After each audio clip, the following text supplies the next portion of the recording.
Hello dear students, हमारा आज का टॉपिक है कीमोटैक्सोनॉमी। इससे पहले वाले वीडियोस में हम molecular taxonomy, behavioural taxonomy and numerical taxonomy के बारे में स्टडी कर चुके हैं। हम जानते हैं taxonomy is the science of classification of organism. इस वाले वीडियो में हम पढ़ेंगे कि जो केमिकल्स हैं वो टैक्सोनॉमी में किस प्रकार इम्पॉर्टेंट रोल प्ले करते हैं। केमिकल्स जो कि प्लांट्स और एनिमल्स सभी में प्रेजेंट होते हैं। क्या होती है chemotaxonomy? Merriam and Webster define chemotaxonomy as a classification of plants and animal based on the similarity and differences in biochemical composition. Means animals and plant में जो प्रेजेंट बायोकेमिकल्स होते हैं उनके बेसिस पे हम उनको क्लासीफाई कर सकते हैं और इस क्लासिफिकेशन को हम कीमोटैक्सोनॉमी बोलते हैं। Biochemical taxonomy was firstly mentioned by A.P.D. Kendall in the beginning of the 19th century. Even Langston speculated that the chemical differences of different species and genera of animal and plant are certainly as significant for history of their origin as the differences in their morphology. Means कि जो different type के animals होते हैं या एक ही species में भी बहुत हम देखते हैं कि एनिमल्स में बहुत सारे डिफरेंसेस होते हैं, तो ये सब उनकी केमिकल कंपोजिशन के ऊपर डिपेंड करता है। क्रिक in 1958 defined the chemotaxonomy as protein taxonomy because proteins are mostly controlled by genes and less subjected to natural selection than the anatomical features. हम सब जानते हैं, हम सब पढ़ते हैं सेंट्रल डॉगमा के बारे में, हम सब ने पढ़ा है। सेंट्रल डॉगमा मीन्स कि डीएनए से आरएनए का फॉर्मेशन होता है, आरएनए से प्रोटीन का फॉर्मेशन होता है। हम कहते हैं जीन एक्सप्रेशन। जीन अपने आप को एक्सप्रेस कैसे करता है? जीन अपने आप को एक्सप्रेस करता है प्रोटीन के फॉर्म में। ओके, तो ये जो कीमोटैक्सोनॉमी है उसमें प्रोटीन्स जो है वो एक इम्पॉर्टेंट रोल प्ले करते हैं। Proteins are mostly control by genes and less subjected to natural selection than anatomical features. Protein are more reliable indicator of genetic relationship. The most studied component in chemotaxonomy are amino acid, peptides and nucleic acid. Now, what are the characteristics of chemotaxonomy? Metabolism of an organism is a complex of chemical changes. All morphology, behavior and ecology of an animal depend on its metabolism. Number of complex compound like proteins, hormones, enzyme, peptides, nucleic acid, amino acid and sugar, etc.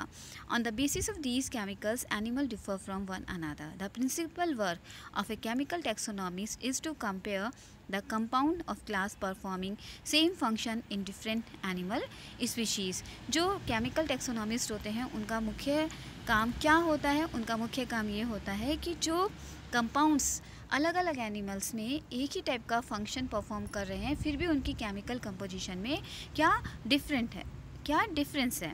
The species can be differentiated on the basis of amino acid sequences in proteins of an organism and different proteins found in different species. Crick in 1958, who called the chemotaxonomy as protein taxonomy, also believed that changes in enzyme structure play a very important role in the discovery of new species. Dear students, जैसा हम जानते हैं कि presence of hair, मैं एक example आपको बताना चाहूँगी कि जो presence of hair है वो मैमल्स का करेक्टरिस्टिक फ़ीचर है, लेकिन हर टाइप के जो मैमल हैं उनका जो हेयर होता है आप देखिए वो डिफरेंट होता है। जैसे पिग का हेयर आप देखिए, उसका फंक्शन जो है, अगर हम इकोनॉमिक इम्पोर्टेंस की बात करते हैं तो पिग के हेयर को जो है वो कुछ ऐसी जैसे ब्रशेस वगैरह बनाने के काम में लिया जाता है। कैमल का हेयर है तो आप देखते हैं कि वो ड्राइंग ब्रश के काम में आता है। हमारा हेयर है, डॉग का हेयर है। अगर हमको कभी हेयर मिलता है, अगर हम उसकी केमिकल कंपोजिशन की स्टडी करें तो जो फॉरेंसिक लेबोरेटरी वाले जो साइंटिस्ट होते हैं वो ये इजीली बता सकते हैं कि ये जो हेयर है वो किस का है, whether it is of human और डॉग और पिग और cow or goat. Now the techniques used in taxonomy. कीमोटैक्सोनॉमी में कौन सी जो है वो टेक्निक्स यूज़ में होती हैं? मीन्स हम जो बायो मॉलिक्यूल्स हैं या जो बायो केमिकल्स हम जिनकी बात कर रहे हैं, हम उनकी जो स्टडी है वो किन किन टेक्निक से हम कर सकते हैं। हम कैसे पता कर सकते हैं कि किस टाइप के केमिकल्स जो हैं वो एनिमल्स के अंदर प्रेजेंट हैं? तो कुछ टेक्निक्स यूज़ में आती हैं। ये हैं immunological techniques, chromatography, electrophoresis, infrared spectrophotometry, histochemical studies and DNA matching techniques. Now we come to the first technique, that is immunological technique. Immunology शब्द से आप अच्छे से जो है वो अवेयर होंगे। इम्यूनोलॉजी क्या होती है? लॉजी साइंस, इम्यूनोलॉजी मीन्स जो कि हमारी प्रतिरोधक क्षमता से जुड़ी हुई होती है। और हम लोग जो हैं वो फर्स्ट ईयर सेकेंड ईयर में हमने बहुत सारे ऐसे एक्सपेरिमेंट्स किए हैं। ब्लड ग्रुप की हम जब टेस्टिंग करते हैं, तो अब अगर हम बायोकेमिकल मॉलिक्यूल्स की अगर हम बात करते हैं, तो इम्यूनोलॉजी टेक्निक्स जो हैं वो केमिकल्स के डिफ्रेंसिएशन में important role play करती हैं। This technique is based on the precipitation reaction. The precipitation is used for the study of soluble antigen or soluble tissue extract from plant and animal. First year और second year में आपने जब blood group का जब testing की होगी, तब भी आपने ये प्रेसिपिटेशन रिएक्शंस जो हैं वो ज़रूर से देखी होंगी। It was first discovered by Rudolf Cross for the study of micro organism. Nuttall was the first to use it in animal systematics. Its application is based on the fact that protein of one organism will react more strongly with antibodies to the protein of a closely related organism than to distantly related species. It is also possible by means of chemotaxonomy to determine whether an antigen is unique to a certain genus or a species or a particular strain. Now, the chromatography. It is a technique by which the constituent of a complex mixture can be separated and identified. It depends on the different rate at which the compound of a soluble mixture move along a porous medium, that is a piece of paper or a column of powdered chalk. It is used for comparing the chemical composition of closely related species, especially with regard to amino acid and peptides through non-hydrogen treatment and purine, pyrimidine or other compounds which either fluorescence chromatography or absorb UV light. Dear students, आप सबने BSc part second के अंदर chromatography का experiment किया होगा। Paper chromatography आप सबने की होगी और इसमें हम अमीनो एसिड्स को सेपरेट्स करते हैं। इससे हम ये पता करते हैं कि वैसे तो हम क्रोमेटोग्राफी जो हम करते हैं उसमें हम आरएफ वैल्यू मेज़र करते हैं और उस आरएफ वैल्यू को मेज़र करके हम पता करते हैं कि कौन सा अमीनो एसिड है। तो अमीनो एसिड के डिटर्मिनेशन के लिए, आइडेंटिफिकेशन के लिए हम जनरली क्रोमेटोग्राफी यूज़ में लेते हैं। और वैसे हम जो प्लांट्स के पिगमेंट्स होते हैं उनको सेपरेट करने के लिए भी हम क्रोमेटोग्राफी के एक्सपेरिमेंट्स BSc क्लासेस में परफॉर्म करते हैं। The material to be analyse is prepared through two approaches. Either piece of tissue or small whole animal are squeezed directly on the filter paper or extract are prepared from which soluble protein precipitate to that the resultant solution contain only amino acid and small peptides. Butzi and Traverso and Recger were the first to apply this practice to animal systematics in muscle protein of species of fish. Kirk et al. In 1954 distinguished 7 species of land snail by their fluorescent pattern. Now, the electrophoresis. It is a process by which charged particle moves through a medium in the presence of electric field at a given pH. The charged particle move at a constant velocity.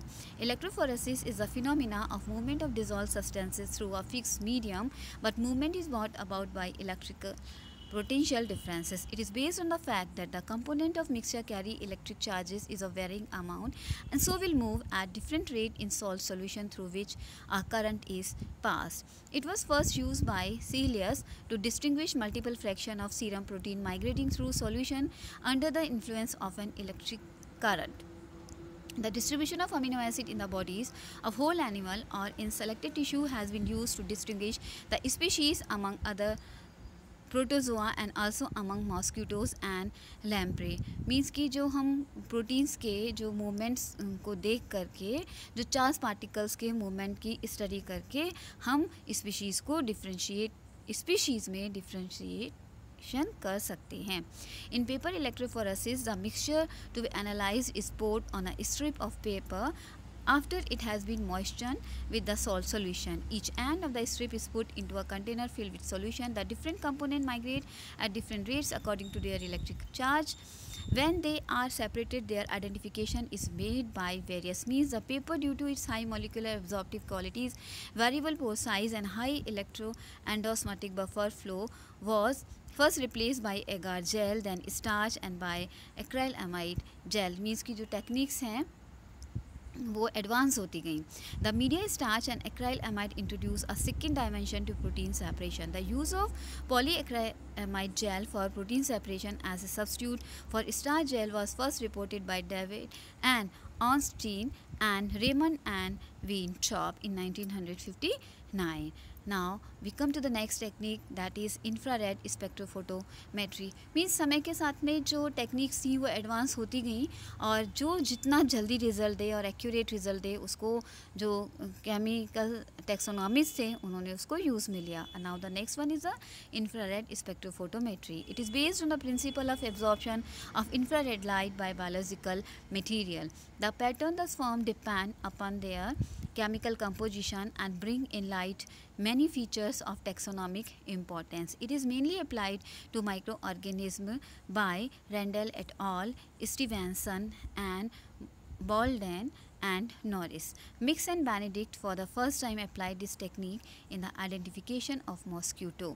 Dear students, यहाँ पे हम biological material की हम बात करते हैं. यहाँ तो हम इंफ्रारेड लाइट की बात कर रहे हैं, लेकिन एक कॉमन एक्सपेरिमेंट जो जनरली आप लोग देखते हैं, हम बोलते हैं कि प्लांट जो होता है वो सनलाइट में ग्रीन दिखाई देता है और जब अंधेरा होता है तो वो हमें ब्लैक दिखाई देता है. ऐसा क्यों होता है ये सब आप जानते हैं. तो जो बायोलॉजिकल मटेरियल है वो भी अलग अलग टाइप की इंफ्रारेड लाइट्स जो हैं वो एब्जॉर्ब करते हैं और उसके बेसिस पे जो साइंटिस्ट हैं वो केमिकल्स को, जो एनिमल्स जो हैं उनकी बॉडी के अंदर प्रेजेंट डिफरेंट टाइप के केमिकल्स को सेपरेट करने में जो है उन्होंने बहुत ज़्यादा सक्सेस हासिल की है. The pattern of infrared spectrophotometry depend upon the chemical composition are play a very important role in the identification of organism. यहाँ पे जो मैंने प्लांट का एग्जांपल दिया है वो बेसिकली इससे जो है वो अलग है. मतलब वो तो एक हाई लेवल की बात है जो हमें नेकेड आई से भी दिखाई दे रहा है, बट एक अगर मैं बायोलॉजिकल मटेरियल की बात कर रही हूँ तो इसलिए मैंने आपको समझाया बायोलॉजिकल मटेरियल मीन्स की जो प्लांट्स का मैंने एग्जांपल दिया. Histochemical studies. When the same kind of tissue from different animal species with same function are observed, histochemical differences may be seen between them. मतलब अभी मैंने आपको हेयर का एग्जांपल दिया था, ऐसे ही टिश्यूज़ के अंदर भी बहुत सारे डिफरेंसेस होते हैं. आप देखिए कि कई बार ऐसा होता है कि ब्लड जो है वो घर के अंदर मिला, तो जो फॉरेंसिक साइंस टेस्ट जो होते हैं वो ये देखते हैं कि ये ब्लड किसका है. तो कई बार जो है वो ब्लड एनिमल का भी होता है कि ह्यूमन बीइंग है, और अगर ह्यूमन बीइंग है तो मेल का है कि फीमेल का है. आप जानते होंगे कि मेल और फीमेल की जो ब्लड सेल्स हैं उनमें क्या डिफरेंसेस होता है, वो हम आगे कभी किसी वीडियो में आपको बताएंगे.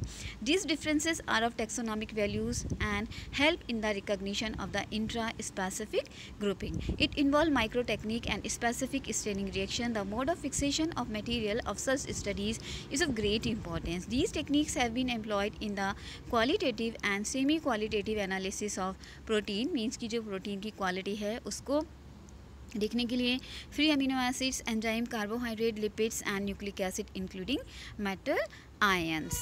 Various dye and cryostat, microtome, etc. are used in histochemical studies. This technique can also be a great help in establishing taxonomic relationship among various animal group.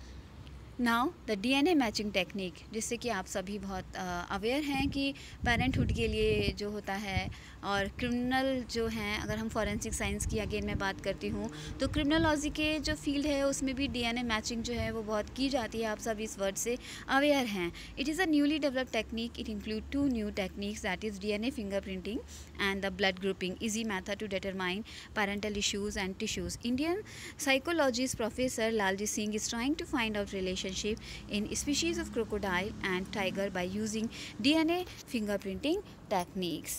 Dear students, ये जो हैं वो मेरे नोट्स हैं कीमोटैक्सोनॉमी के, जिसको मैंने आपको समझाने की कोशिश की है. मुझे लगता है कि ये आपके काम के होंगे. Thank you.